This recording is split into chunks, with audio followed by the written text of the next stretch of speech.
Hi, guys. Before we start the interview with Hunter, just a quick piece of news. We've got our first merchandise. My friend Max Scoville drew my beautiful face, and now you can wear it around on your torso on a t-shirt or other item of apparel. You can find it at our Patreon page, patreon.com/JaredPetty, on the Pockets Full of Soup Facebook group, or on Twitter, or on pocketsfullofsoup.com. There are links on all those places to the shirt. I think it's adorable. I mean, as adorable as I get when rendered in a cartoonish manga type face. The words underneath, by the way, say Tamago Sensei. That means egg teacher or something like Dr. Egg in Japanese, which is what my little students, the younger ones, called me in Japan because I was bald and my head looks like a giant egg. Anyway, it's another way to support the show. Thank you very much for watching, listening, subscribing, and all the rest. And by the way, your subscriptions do really help. And you can always support us on patreon.com/JaredPetty. Now the interview with Major League Baseball player and world champion Hunter Pence. Hi, everybody. Welcome back to Pockets Full of Soup, the storytelling show. I'm your host, Jared Petty, joined today by a very special guest, two-time World Series champion. That's right. Hunter Pence. Thank you, Jared. I appreciate the big intro. Very special guest. I feel very special. Oh, yeah, you are very special. You've been a strange and wonderful presence in my life for a couple of years now, and it really means a lot that you were willing to do this. Thank you for coming on the show. I like that. Strange and wonderful. Yeah, absolutely. I'll take it. You know, some people say that's the way I play baseball. Very strange, yet somehow maybe wonderful. I've heard some strange and wonderful things about you. I mean, I've watched you play, and you have, no flattery here. You're a world-class talent. I mean, you're an all-star. You're one of the very best people on the planet Earth at what you do. But there's some strangeness about you that we've heard stories about before. What do people say strange about you, Hunter? Well, I guess awkward and strange. They're kind of in a similar vicinity. What's just awkward? The way I run, the way I play, the way I'm just awkward. I'm just a little bit different. And kinda the way I swing, my gangly, or? swing is known as awkward. I'm gangly. Yeah. I'm just not flexible. I'm just awkward. Well, yet you are flexible. I mean, I've seen you perform incredible feats of acrobatics on the field. And yeah, but I'm not really flexible. I'm just, I'm strong and I'm fast. I definitely have those two things going for me. But flexibility, I work on it a lot, but it's just not, it's not something I was blessed with. Who's the most flexible athlete you know? I'm pretty sure it's probably going to be some of those gymnasts or whatever. But the most flexible athlete on our baseball team is Bumgarner. Okay. It's like kind of weird because he's the strongest and he's the most flexible. He's just a crazy athlete. So this is Madison Bumgarner, right? Yeah, Madison Bumgarner. So Madison Bumgarner and I are from the same town in North Carolina. He went to South Caldwell, I believe. I went to Ford, which is about 10 miles, 20 miles down the road. That's crazy. Yeah. I had no idea. Yeah, we've never met, but we're from the same area. Yeah, all right. They're very country out there. Yes, they are, and we are. We are very country. You're very there. country, yeah. I grew up on a farm or a large plot of land. No less than 2 times there were shootouts in my yard. Strange things happen out there. Hey, here's that word coming back to us. Strange things where you're from, and strange and wonderful guest. Absolutely, yeah. You have a reputation for. One of the most public stories is your inspirational speeches. People talk about that a lot. I hope I'm not embarrassing you. No. That's you're humbling me. It's like I feel, I don't like egotistical or something would be the word. I don't want to, boast about anything like that. But inspirational speeches is something I guess that, or being a speaker has been something that I've done from time to time back in the day. Mm-hmm. And but you can. It doesn't matter what you say if you don't have like a great group around you that will listen, that will buy in. You could say the most amazing words, and if nobody listens or does any action, then it doesn't really amount for anything. So really, I'm surrounded by wonderful people. That's the biggest strength, and the biggest strength as a baseball player that you could ever have is like who you're, unity, team unity. Well, you're in the right place. This is a show about other people. I mean, you're a guest tonight, but you're here to talk about. Pockets Full of Soup is all about kind of a grounded positivity, where we're trying to tell the stories of how other people help each other. So, I mean, you're a professional athlete, you're a celebrity, but your life's been formed and touched by all kinds of people, and that's what we're going to focus on this evening. So, I'm going to ask you, in that spirit, the same first question I start every show with, Hunter. Tell me about somebody you're thankful for. Well, we just finished up with Thanksgiving, and it was a great Thanksgiving. So this is a good time to be thankful. Absolutely. Yes, it was a great Thanksgiving. And you know what? It's no better person to be thankful for than I just got married 2 days after Thanksgiving. My wonderful now wife, Alexis. Now, Alexis has been a guest on this show before, and yet she is wonderful. And here's the ring. Are you going to show it off here? Yeah, there's the ring. It's the wedding band. Does it feel weird on your hand? You know what? I'm already starting to get used to it. When I first was wearing it, it was like kind of hurting like the bone of my finger, but I guess it's just getting tougher. But I don't like doing like any athletics or training. I take it off for that. Yeah. But I actually really like putting it on. I like wearing it. It feels really good, and it's just what it symbolizes, and my love for Alexis. I enjoy wearing it. Yeah. What does it symbolize to you? What does it feel like to you? It symbolizes. I guess I should know exactly what it symbolizes because I'm pretty sure it does symbolize something. But to me, I have etched in the inside eternal love, and it's like you've made a commitment before. I don't want to preach religion or anything, but you've made a commitment before God or the universe or whatever it is. You made an invisible pact of love that where two flesh become one, and not just our flesh, but our soul and our spirit.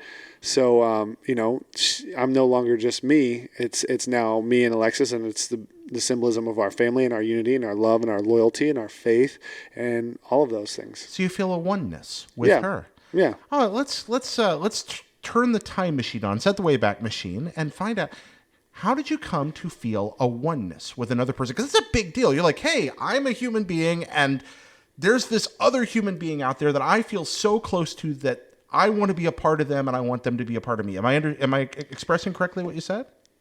Somewhat. Okay, yeah. Please correct me then. No, that's pretty good. I mean, when I say the oneness, it's just like I'm not living for myself anymore. It's not just what's in it for me. It's I have to at all times be making sure that I'm providing, making sure she's taken care of. I can't just go do whatever I want, so to speak, anymore. I have to always make sure that she's on my mind and she's with me no matter where I go. So, for instance, like we can just give like a simple thing. If I'm to come upon hard times, I know that she will be there to support me and to lift me up. And if I'm to go out to eat or something and I'm coming home and she's been working all day, I have to make sure that I get food for her. These are, there's very many wide ranges of being one. There's that spiritual support. Same with if she has a hard time, like being there for him no matter what, through thick and thin. I think you know this. You've been married for quite a while, and you've been through a lot. I've been through a few things. We've been married for 15 years. I had a really cool thing happen just this last year where I realized we found the day that Angie and I met, like the date, and we had a celebration for the day that we'd known each other longer than we hadn't. Like there was this turnover in our lives where before that, I'd known her less, and afterward, I'll always have known her more. And that we had that day, and it was a beautiful celebration. I think we called it a relational equinox, which was the day we'd known each other about just over 18 years, and it was a really cool thing. Wow, that is awesome. Now, for the rest of my life, I'll have known her longer than I didn't. Yeah. It's really fun. And you smile, and the way you even talk about that just goes to show that you understand the oneness. I do, and it's wow, that's very good. You turned it around here. But yeah, I do to a degree. I mean, you're always learning. The thing is, true. I knew what it meant when I started, and you know what it means right now, and it's very real. And then 5 years later, 10 years later, because people change, it's going to still be partially the same. And because you're both becoming different people through the course of your lives, that meaning's going to change with it. Like the root is still there, but you grow ways you never expected. And that ring comes to mean something. Listen, now I sound preachy. It does come to mean something different, and in a way, I think even more beautiful than what happens at the beginning. And so I'm not not to throw you under the bus. So I was like, "Where's your ring at?" Okay, is that like the longer time you have, the more easygoing it gets? Very soon after we got married, I was moving, of all things, an arcade video game machine, and it fell while we were moving it through a doorway, and it caught my finger between the door frame and that corner of that machine, and the ring caught it perfectly. My finger would have been broken, if not severed, by the way that thing fell. It was so heavy. My ring caught it, and I squeezed my finger out, and the ring crushed. What? This is insane. Yes, what the heck? So the ring got kind of flattened, and I just never really bothered to fix it. And I worked in IT at the time, so I always had to take it off anyway to work inside computers because you can short it out. And my wife's a gracious person. She's like, you never liked it. You don't have to wear it. And so I never have. So there's a long story. I'm supposed to be asking you questions. There I'm sorry, you go. man. Yeah, but we got a really good story. First of all, this ring saved your finger, and you just gave up on it. I'm a little bit hurt. I did kind of give up on the ring after it saved But my it is a finger. great story. It is a great story. Thank you, Hunter. Thank you very much. So what about yours? How'd you guys pick it up? She took me to the jeweler and just asked me what I wanted, and I just wanted something basic. I thought that I was going to want a gold band, but I just don't feel like, because like to me gold is like the most norm, but I just didn't think it looked as good with my skin color, and I've never really worn gold, so this is just, I want something simple, easy, and I feel good with it. It's a lovely ring. What about Alexis's? What's it like? Hers is, she was kind of like you, she knew exactly what she wanted. She had an idea. And, it's oval. It's like oval, and it's a nice ring. I don't know exactly how to describe rings because that's not like for instance, like me, I just like whatever. And she, how girls are with rings and stuff. She was like, knew exactly what she wanted and gave me like pictures, like through the grapevine. I found pictures of what she wanted, and I went and picked hers out. Okay. So I did all of that, and I had like advice from all of her friends. So that's how hers came about. All right. So you got advice. You were able to pick it out, and you did well. It sounds like. I mean, she married you. She's happy. So. Yeah, she said yes. She's happy with it. She likes it. That's marvelous. But yeah, it's. So we've talked a lot about rings. We've talked some about marriage. Let's talk for a moment about this person you're thankful for. This person that you've decided to spend every day for the rest of your life with. Yeah. What is it about this particular woman on a planet of billions and billions of other people? What is it about this human being that makes you want to be with them forever? There's a lot. And it doesn't just come to one thing. And, it's... My sister said something really cool at the wedding and it's true. And I know this without her saying it, but I think it sums it up. Like when she was wrapping up her speech, she said, I stayed with them for, 2 weeks after she had her shoulder surgery. And she said, every night I went to bed, it was to them two laughing. And every morning I woke up, it was to them two laughing. And, we're always laughing. Every day is a good day. It's like, we joke that it's a slumber party every night because we're just like having fun, like, and creating. And she's very creative. She's, she's transformed my whole life. And another really great thing, and I don't want to be one to say, like me and Alexis, yeah, we're married and we're one, but it's like I don't need her for my happiness. My happiness comes from within, that first, and then I'm able to actually be of, value to her. So, does she feel the same way about you? I hope so. Yeah. I think so. It's like a bonus. And so she's like this huge gift on top of that of just wonderful happiness and just a good time. And there's no one else I would rather, like, we totally understand and get everything. And there was actually a moment, and this is actually a cool story where I was like, I knew she was the one. Okay, please tell it. Yeah. And it was like Smash Brothers had just come out. And me and Alexis both love Smash. We're just into all of the same things and everything. Like I met you at a Smash Brothers game. Yeah, exactly. You were sleeping. Yeah, I was asleep. We'll tell that story later. Yeah. But anyway. Something to that regards. Yeah, it was like the IGN later. party. Yeah. But so it was like it had just come out and we had just bought it. And we were, I don't know, we just were playing with, and it was like Thanksgiving time, like 3 years ago. And we were with her family. And Erica, I think it's her cousin. Yeah, I think it's her cousin Erica. And we played for like 8 hours with Erica. Okay.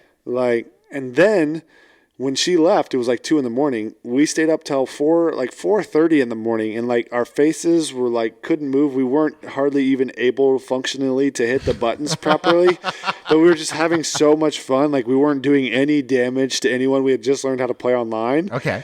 And like I was just like, this is so fun. I'm like with my best friend and like the love of my life. I was like, she's definitely the one. So through Smash Brothers, you found love. It wasn't just because of Smash Brothers.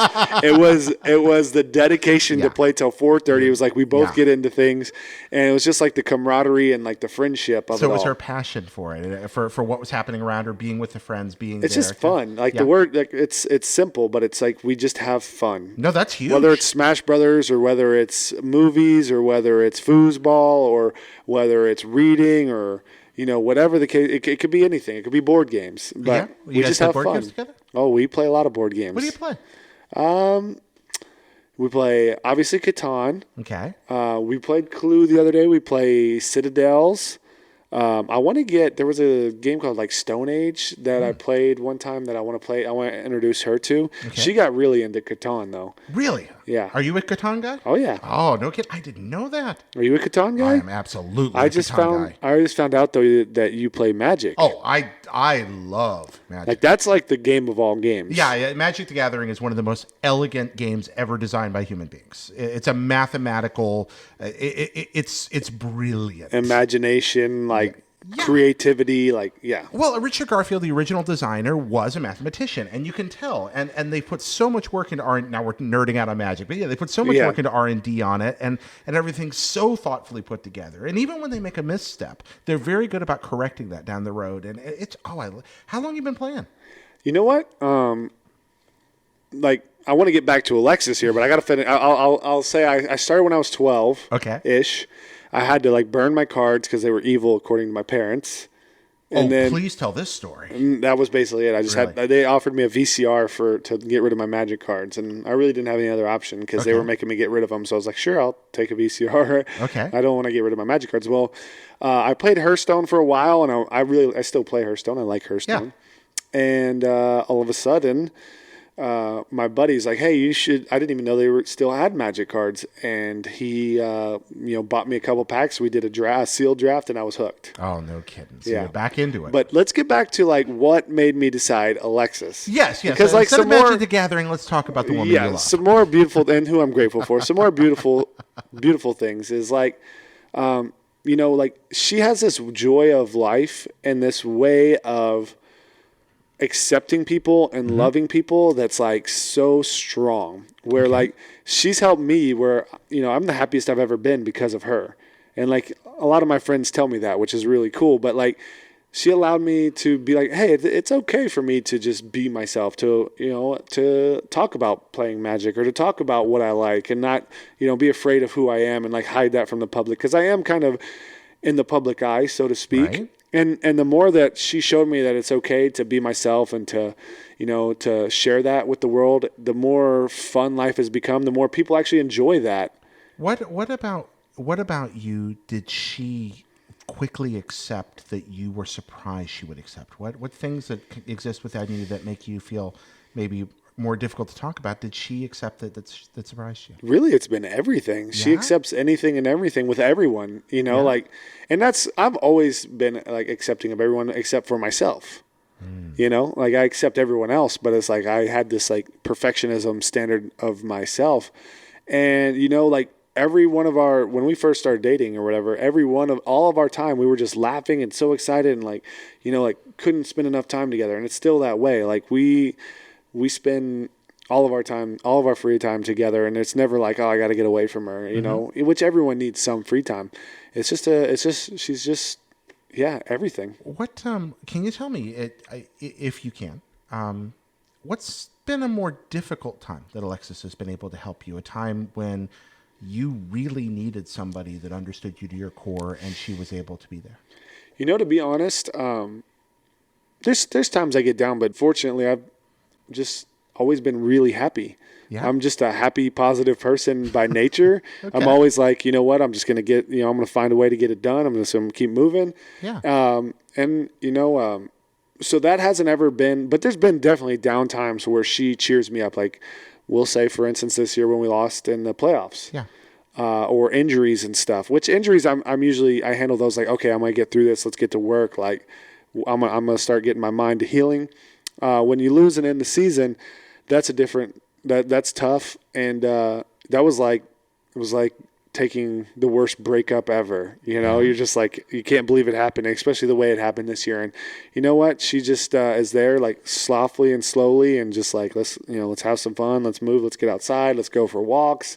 Let's buy a book. Let's read. So those sorts of things. So she knows how to coax you out of those moments and bring you back to the happy dude you are? But she didn't really try to coax me out of it. She just allowed me to be. But I'm never like in the dumps, like depressed. It was just like a gut shot. Like yeah. It sounds like you guys kind of give each other a lot of, like you're around each other a lot, but it sounds like you have a lot of space. You're allowed. We're very allowing, I guess is a good word for it. What's it like for you? You're a public figure. You're a celebrity. What was dating like as a celebrity in a city where your face is literally plastered on the sides of buses and billboards, and then you guys want to be able to go and enjoy things together? How does that work? See, here's another great strength about Alexis. Something else I'm grateful for about her is that, she like loves social media. She loves the camera. She loves, like using that for good and using that to bring joy to people. So. We make it, it's not a big deal. And, we just try to have fun with everyone, show them love and be appreciative of that love, of the city, of the excitement, because that's not going to last forever. No matter who you are, you have your time, and especially in sports, there's only a finite amount of time that you can play sports. So, we try to make the best of it. And it's actually something that we're very grateful for and appreciate and have fun with. And we just, be easy about it because it's not that big a deal. I like what you said there. You mentioned that finite amount of time and the fact that you guys understand how that works. I'm sure as a married couple, you've talked about your future. What does the post-athletic future of Alexis and Hunter, the couple, look like? I don't know. Yeah. You can't ever tell. I think the winds will blow us the way that we're supposed to go, hopefully. Yeah. And, we'll figure out what it is that we want to do. But, we're fortunate that we get to just, chase things that are fun right now. And it's fun to talk to you. It's fun to do podcasts. We like the video. Alexis loves video. Mm-hmm. I love video games like you. I love board games. I love Magic. So luckily I get to meet a lot of people because of what I do. Yeah. And, there's lots of opportunities. Also, another thing that me and Alexis both love is coffee. We're big coffee drinkers, and we have a good friend who owns a lot of coffee shops, a coffee roastery, and we're kind of delving into that a little bit. But who knows? Who really knows? When you say delving, I mean, are you talking are you opening a business? Or? Yeah, we're opening up a shop. Oh, no kidding! Congratulations. Yeah, thank you. Can you talk about it yet, or? I believe so. I don't think it's going to be in Houston. Okay. And everything's rocking and rolling. It's called Coral Sword. Okay. It's going to be a board game. You know about the Coral Sword? That's Final Fantasy 1 has the Coral Sword. Is that where you got it's a Final from? Fantasy reference. Only for those in the know. All right. That's beautiful. So Coral Sword. You're like the first person I've told Coral Sword that actually knew where it was from. I've played Final Fantasy 1 through probably 6 or 7 times. Okay. I love Final Fantasy. So Coral Sword in Houston, you're opening a coffee shop. Congratulations to both of you. Yeah, it's going to be coffee, board games. We're going to have projectors that can come down to run Smash tournaments, Overwatch tournaments. We're going to have a podcast booth. Wow. Sounds kind of like the Cloak and Blaster in Orlando. Is that what it is? Well, there's a pub in Orlando called the Cloak and Blaster that's kind of the same kind of setup. It's going to have a bar as well. Oh, no kidding. So we'll have hopefully Magic tournaments, Catan tournaments, Smash tournaments. Who knows what it's going to turn into, but and it's also got comics. We're going to sell comics. This sounds amazing. When's it open? It's open. Well, I actually was just talking to David right before we're here, and he's saying, it's all under works right now. So maybe around February. I'm not certain of a time, but congratulations to somewhere in that range. Thank you. Now I got another one for you. I'm going to ask you. We've been all over, and I hope that's all right. I kind of jump around here sometimes in the interviews, but this is perfect. What? Tell me something about Alexis that drives you crazy. Something just like and I don't mean in a malevolent way, but I've been married long enough to know there are things about our significant others that we have to learn to adapt to. What's something about Alexis that you're kind of like, I didn't see that coming? There's really not much. Really? Yeah, no, she's pretty fun at all times. I mean, she is OCD clean, so I have to but it's kind of like it's a blessing and a curse, but it's mainly a blessing. She enjoys cleanliness?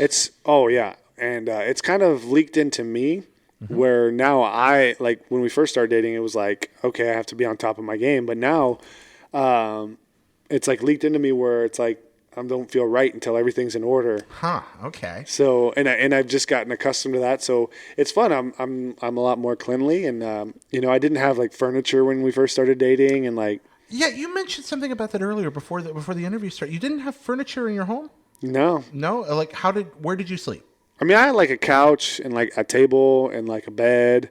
I And had that was like it? that, like no plates, no dishes, no. It wasn't a house. Like I just sat at my computer and slept in my bed. I didn't even watch TV. Okay. So it was like the only two places I would really be. just be on the computer playing games, Yeah, and computer playing go to games, sleep, and that was go that. to What about sleep, when you had do my friends work, over? do Or my did you just go over to somebody else's house at that point? Yeah, I really didn't have that much company whenever first came out before here? before I met Alexis. So I didn't host parties. She's a party hoster. Like there's not too many times that I come home and the place is empty. It's always like people are here all the time, and it's Alexis. Well, it's a beautiful home. I mean, it's an extraordinary place. And, Thank you, it- thank you. it's, I can. It feels very much like the two of you.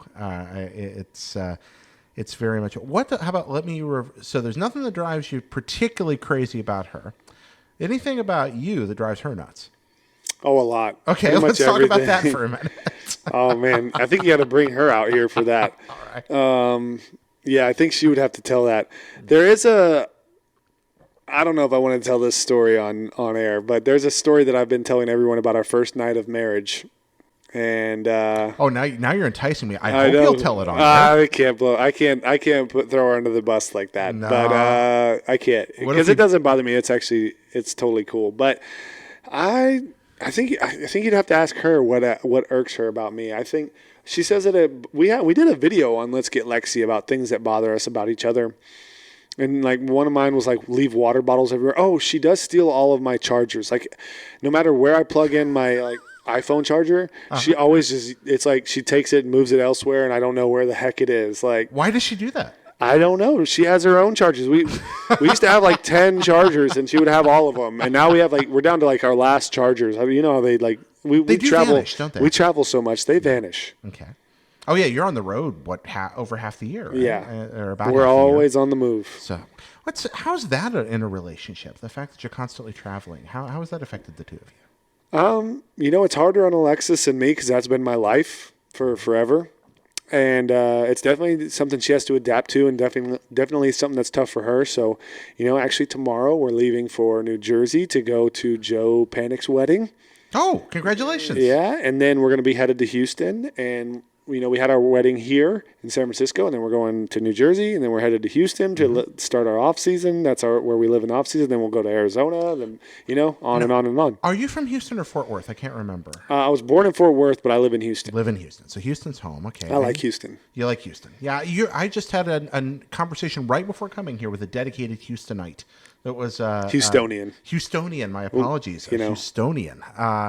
One of the folks at IGN, Ginger, was talking about there's an amazing arcade in Houston, apparently. Oh, really? I don't Ginger even know told of me this. about. Yeah. Like a Dave and Buster's or what kind of arcade? No, it's like it's an arcade showroom where they restore machines, and twice a month they open it up. I think I know. I need to go stop by that place. It's I think it's by the baseball stadium. Yeah, she said you can get a wristband and go in and play all night a couple of times a month, and that it's just really great. So you guys will have to go down there. Maybe I do. I need to check that out. Sounds like a lovely date.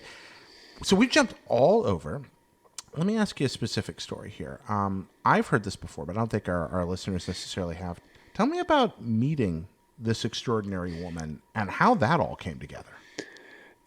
Do you know the story about this? Don't you? I know it. Yeah, this is more for our guests. Okay, so it was like MLB The Show was, they were doing their launch, and it was the beginning of the season, and the Dodgers were in town, and I had gotten offered to go and play Yasiel Puig in MLB The Show at IGN. Okay. And Alexis was a producer at IGN at the time. I think that's what she was. Yeah. A producer, or I do not remember her title. Person who tells us all where to go and what to do. That was her job. Yeah. So she's very really good at and that. she is really good at that. I call myself her minion. I'm the minion, and she's the boss, and she just like bosses I think everything production around. coordinator is what they call it now. I can't remember. Something like that. So she was helping produce the show or coordinate the show, and she was like, and at IGN, she was like putting makeup on us and like setting everything up and running us all around the studio. And she was saying she heard that I was a gamer, and I was like, yeah, I love fighting games, and I got to play. She offered me to play their gaming expert, Destin Ligari, in Injustice. Did you just do gaming expert? Expert, Destin Ligari. Okay, I want to make a GIF out of that and send it to him so bad. That's beautiful. So you were playing Injustice, and I assume you crushed him. I didn't crush him, but I definitely won. Destin. I know. Shame. Yeah, that's why I went gaming expert, because I wasn't even that good at the game. It's still pretty delightful. Okay, so you tore Destin up. I took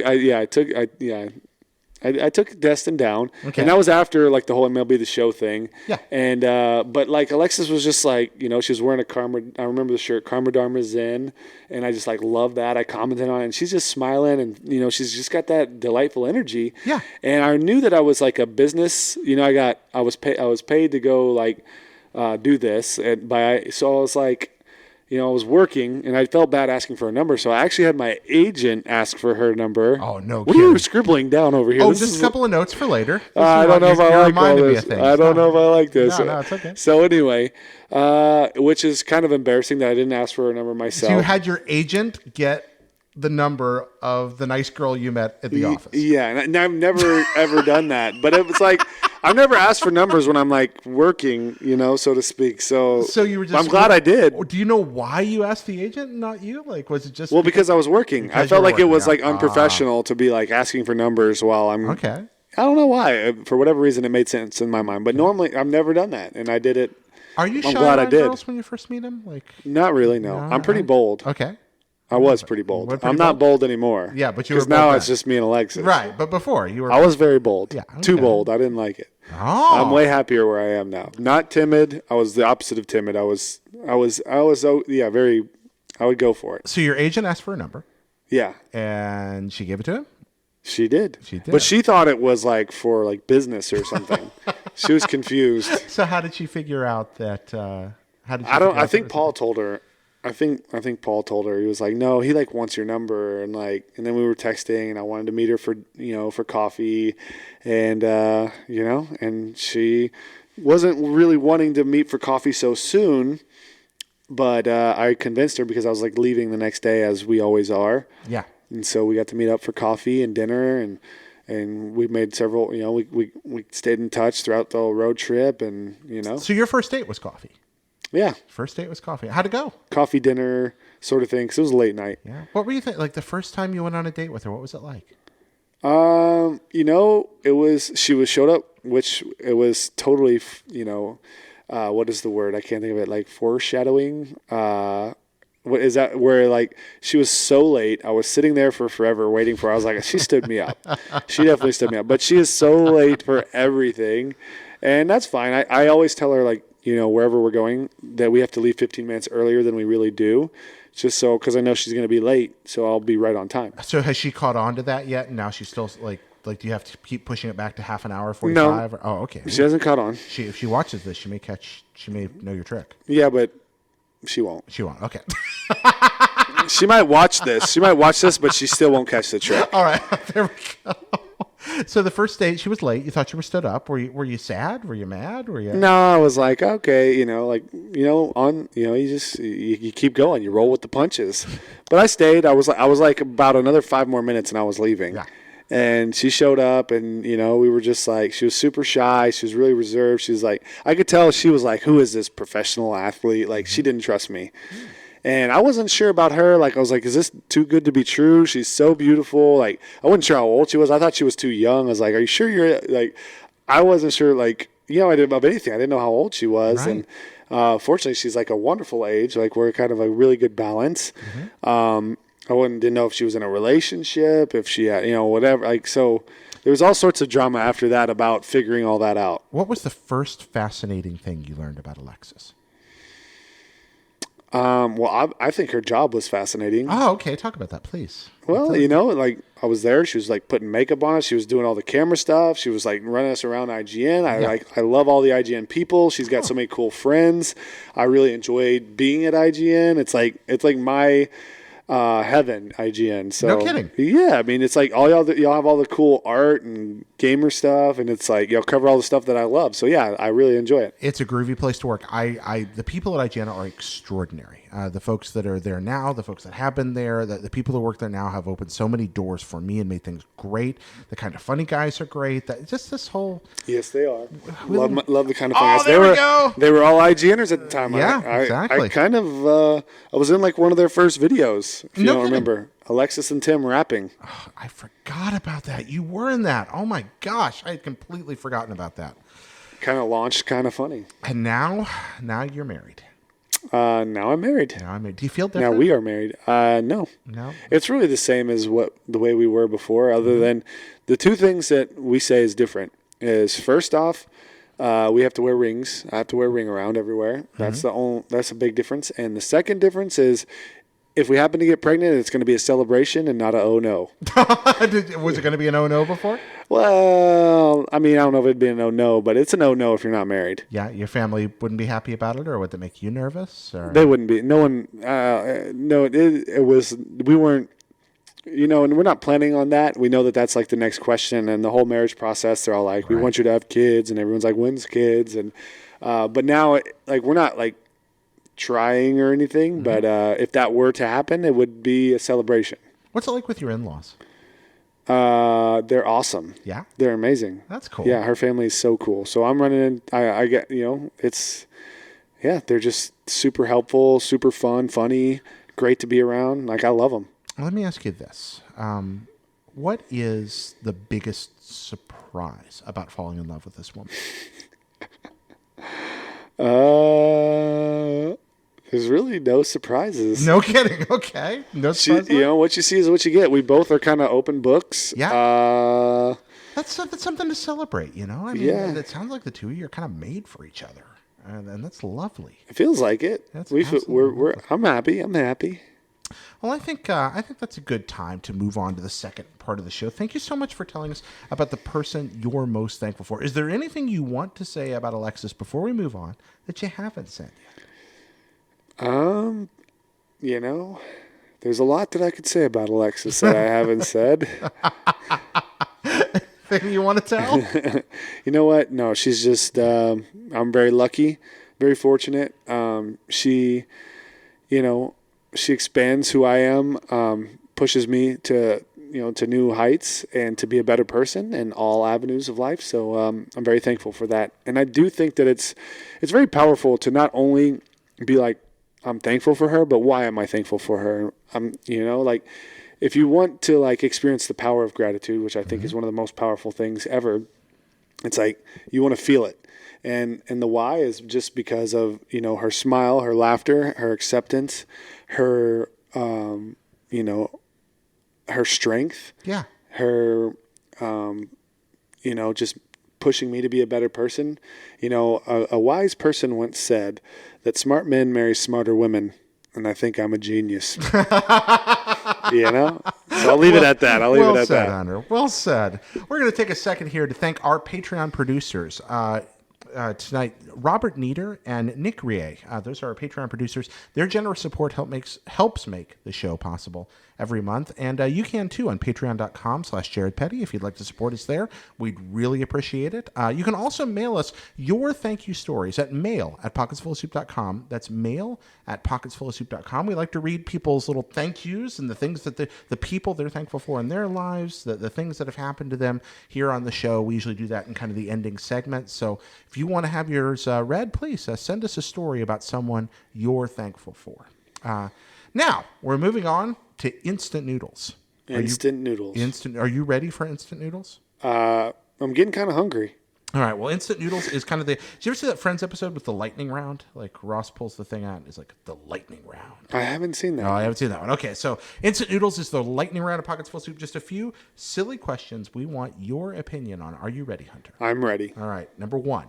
What is best sandwich? What is best sandwich? What is best sandwich?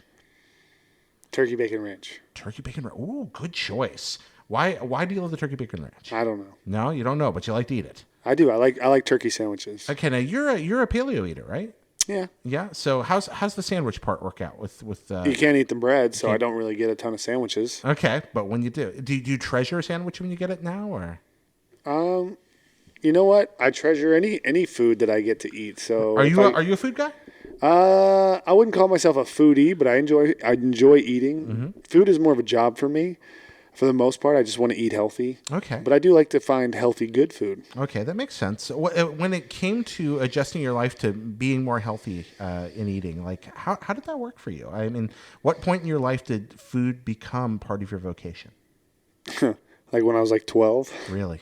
Okay. I stopped. Like there was like a good 12-year period I didn't drink sodas. Okay. And I was very strict about a lot of things. So I'll have sodas from time to time now, and I'm a lot easier about a lot of that stuff. But all things in balance is kind of my philosophy. Okay. Hunter, at what point, like growing up, that's a question I want to ask you. At what point, you said from about 12, you really started paying attention to what you ate. When did you begin to realize that what you do now might be a real possibility for you? Like, when did you realize that your talent, your ability, and your effort were meeting at a place that was exceptional among the people around you? So I never really had that realization. I had a moment, I think it was like my junior year of high school, where I made a decision that I was going to do everything I could to play as long as I could. So it was just like I was all in to play baseball as long as I could. I was going to, like, that was going to be my main focus. Okay. And that was like my junior year of high school. And I just was like, I'm going to lift weights. I'm going to, eat right. I'm going to run. I'm going to, I'm going to hit. I'm going to throw. I'm going to do everything I can to play as long as I can. Mm-hmm. What was your first minor league team? I'm trying to remember. My first minor league team? Yeah, where'd you start? It was the Tri-City Valley Cats in Albany, New York. Albany, New York. Okay, and they were a farm team for who at that point? Was that the Astros? Okay, they were an Astros farm team. So you were in the farm system for the Astros the whole time? Yes. Okay, so in the Sally, you played in the Sally League for a couple of years. Where would that have put you? Half a year. Lexington, Kentucky. Lexington, Kentucky. Okay, so you were Lexington. The Hickory Crawdads were my hometown baseball team. They were Sally League. So I wondered. All right, what's the first word that comes to your mind when you hear the sound of your own voice? There's no word that comes to mind. No, you see yourself in an interview. You don't hear a word. I mean, I don't have like a word that comes to mind. I'm just like listening. I'm like that guy's goofy. Goofy. I guess goofy would be the word. What's your favorite word? I don't really have a favorite word. No. Love's a good word. Happy, fun, joy, faith. These are good words. Those are words that I enjoy. Single, powerful, positive words. Yeah, I like that. I like serenity. I like, tranquility, peace, balance. Balance is a good one. Harmony. You're a nice dude, Hunter. Thank you. That's a really nice dude. It's a very nice comment from you, Jared. I like being a nice dude. That's a goal. No, you really are. If you could travel through time and meet any one person, who would it be? Babe Ruth. Babe Ruth. Yeah. What do you want to talk to Babe Ruth about? I don't know. His mentality. Any tips on baseball, on life? Because he just had like a charisma about him, a childlike love, and like he just seemed to, he seemed to have a way with the media. He seemed to have a way with, the nation to make people love baseball and to make them passionate about it. And I'd just like to ask him if he had any wisdom or knowledge to share about that. Okay. About what time in his career would you like to meet him if you were going to travel in time to see him? Probably some of his heydays of hitting, When he was at the top of his game? Yeah. I mean, I don't know that exact dates or whatever. I've Right. read his biography, but I don't really follow dates that well. I just wondered about what point. Yeah, so when he was winning a couple World Series and stuff with the Yankees, probably. All right. What's your favorite flavor of ice cream?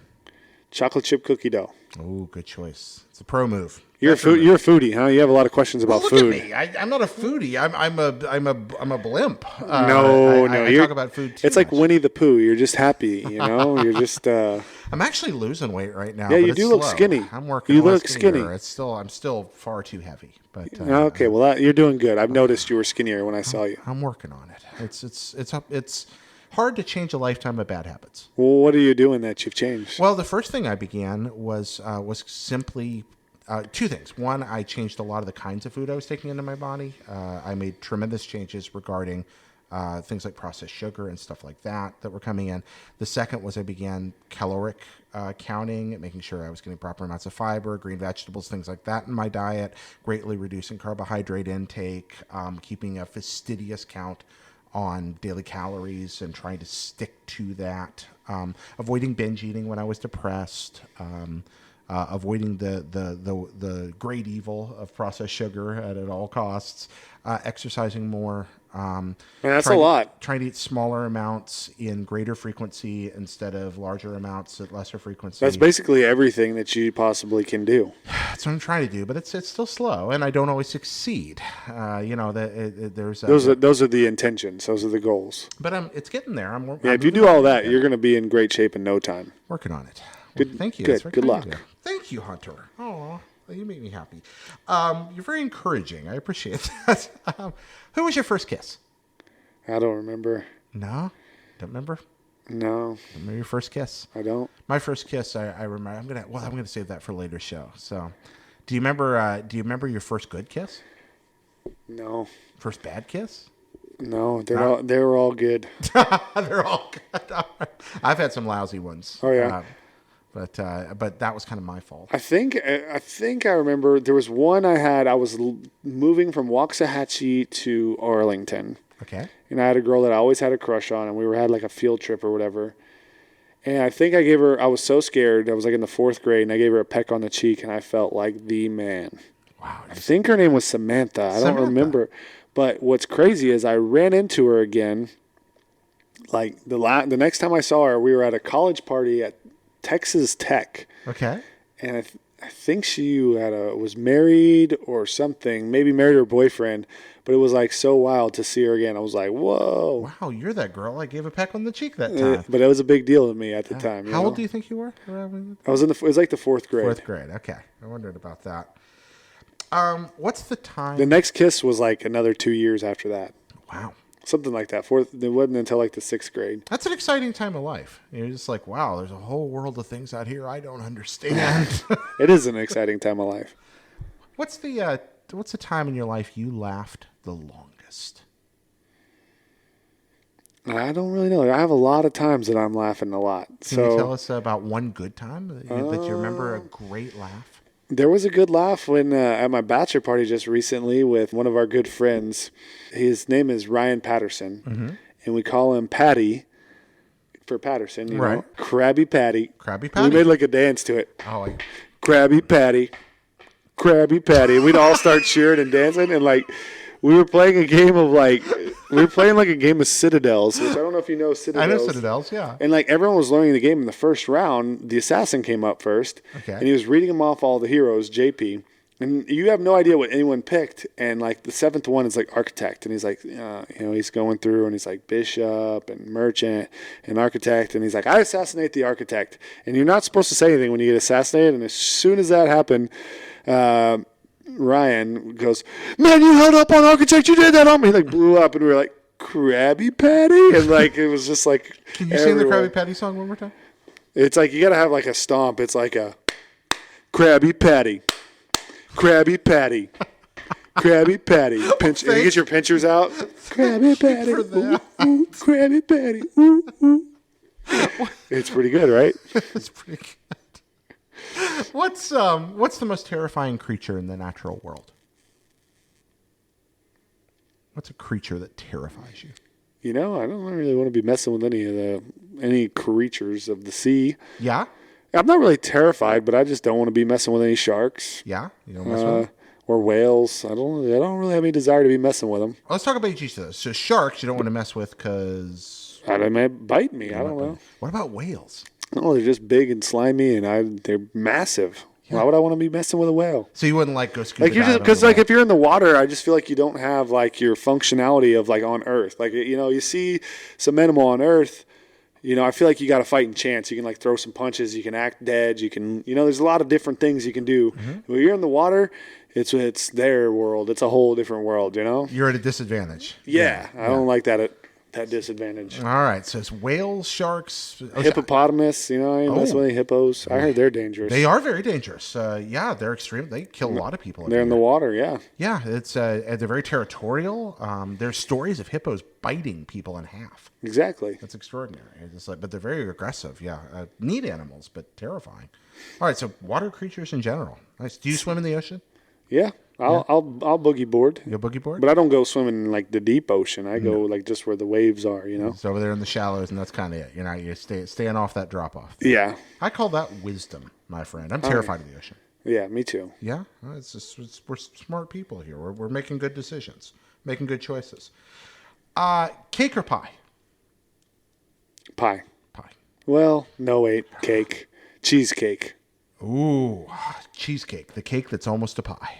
Yeah. Oh, there we go. So cheesecake, that's promo. I wasn't, because I was thinking, I was putting cheesecake in the pie category, and I was like, wait, that's a cake, I think. Okay, so cheesecake on, again, you take very good care of yourself. So is it like a super special treat or Yeah, I mean, it's few and far between. few and far between? When's the last cheesecake you had? I know they had some whenever Alexis was on her birthday, because that's what she wanted, but I didn't get any. It's been a long time. Okay. Did you guys have cake at your wedding? We did. I had a bite of that cake. You had a bite of that cake, just to kind of seal the ritual there? Yeah. Yeah. I got it smashed in my face. Oh, did she smash it in your face? Yeah. Oh, no kidding. You got to. No, did you smash it in hers? No. Oh my! I smashed it in my wife's face at our wedding. And Oh, you she's did? never forgiven me. Yeah, I was smarter than that. Yeah, you were smarter than that. It was a poor decision. You on my don't part. do that. You so don't she do that. smashed it. Did she get you good? Like, I actually let her do it. I was like, come on, you got to smash me. Right. And then, yeah, she got me good. I had a towel. It tasted good. It was fun. Did everything go well? Like, I'm a minister. I've done a lot of weddings, and generally, in my experience, even at the best weddings, something goes wrong. I've been at a wedding where a dog ran away with the rings. I was at a wedding where the bride slapped the groom across the face in the middle of the vows. Yeah, it's a weird story. But did everything go well? Like, for the most part. Yeah, nothing. I can't give too many details about the wedding. Okay, it's all top secret. Oh, top secret wedding. Okay. Wow, top secret. All right, something like that. But there's everything went pretty smooth. There was some little things that can't really talk about, but nothing serious. It all came together and was enjoyable. And that's wonderful. I'm glad to hear that nothing went too wrong. It's weddings are joyful, but people have there's such expectations around them. There was nothing as like I didn't get slapped or didn't get slapped. Okay, that's good. We had a wonderful. By the end of the night, we had more fun than I've ever had in my. It was crazy. It was the best day of my life. Did anybody catch fire? No one caught fire that I knew of. That's excellent. At our wedding, there might have been someone catch fire somewhere else, but not at our. But not wedding. at your wedding. That's marvelous. This is a question just for you, because you're kind of in a unique position in life, and I think it'd be interesting for our viewers and listeners to know. So I've been to the stadium in San Francisco, watched you play before, and I go down to the gift shop, and there's like a little. It's not Lego, but it's like a pseudo Lego-ish looking brand, and there's like a tiny little you in there, a whole bunch of them. What's it like to walk into a room, because most human beings are never going to have this experience, and have hundreds of plastic reproductions of yourself staring at you? What's that like? That's pretty cool. Yeah, is it cool? I mean, yeah. Just you could imagine. It's just you can basically have that experience by just imagining that was you instead of me. It's like, hey, because it's just like a little Lego, man. It's not you. No, it's like, oh, that's so cool. I love Legos. That's so nice of them to do that. Like what if there were you instead of me? How would you feel? Oh, that's a good point. Think about it. I'd probably, honestly, I'd love to be a little Lego man, but right? It'd be kind of fun. It's awesome. It'll be a little bobbling me, kind of like a. Yeah, the bobbleheads are. Right. I had a bobble body. That was pretty funny. They've done some funny things with me. Exciting. Do you have a favorite like you that anybody's ever made? I think the scooter bobblehead was really cool.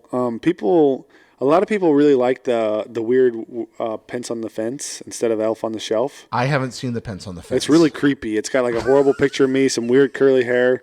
It's like a creepy face with my eyes like way too wide, and but people like loved it. You get teased a lot about crazy eyes, right? The Pence gnome.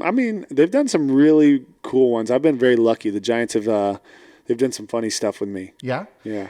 Strange, what is it you called me? Strangely wonderful. Yes, A lot of my stuff is strange but wonderful. You are really. It's fun being around you. You exude energy. You're extraordinarily friendly. I'm not trying to butter you up here. You're just a nice dude. But I like how comfortable you are with yourself. It's very rare. I don't meet a lot of people that comfortable with themselves. Thank you. I'll take that. Yeah, I appreciate it. There's very nice of you. That comes with it. It's just the way you are. It's nice being around you. 2 more questions. All right. Another famous Hunter Penceism are the Hunter Pence signs. Hunter Pence signs, people may not be familiar with them, but people at opposing stadiums or fans of other teams will have little signs that say goofy things. And generally what I've seen are pretty good-natured. Yeah, for the most part. Like Hunter Pence Can't Parallel Park or Hunter Pence likes Godfather 3. I think those are a couple. Those are a couple of the staples that started it. Right. So I want to ask you, what's your favorite Hunter Pence song?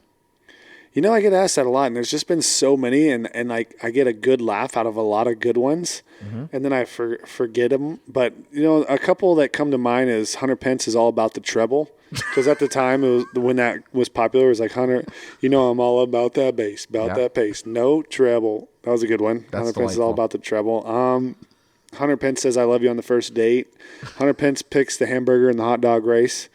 So those are just a few. If you're going to make one for yourself, what would it say? I can't really. All right. I don't really know any. Yeah. Off the top, it's tough to be that creative. Mm-hmm. Last one. I always ask this of guests. What's one question you have for me you want to ask on the show? I've already asked you a couple questions. I know you've asked a few, but I'm having a good time. You need another one? I don't. You need another question? What is your favorite game ever played? Oh, like video game? Or? Any game, board game, video game. What is the greatest game of all time? Sid Meier's Pirates, the 1987 version, and probably the 1990 or so port by Rare, published by Ultra Games in America, which was Konami. It's still the best sandbox game anyone's ever made. It's all about exploring the Caribbean, and it all changes between every game, and you just do whatever you want. It lays out this beautiful world of things you want to do, and it's like, just do what you like.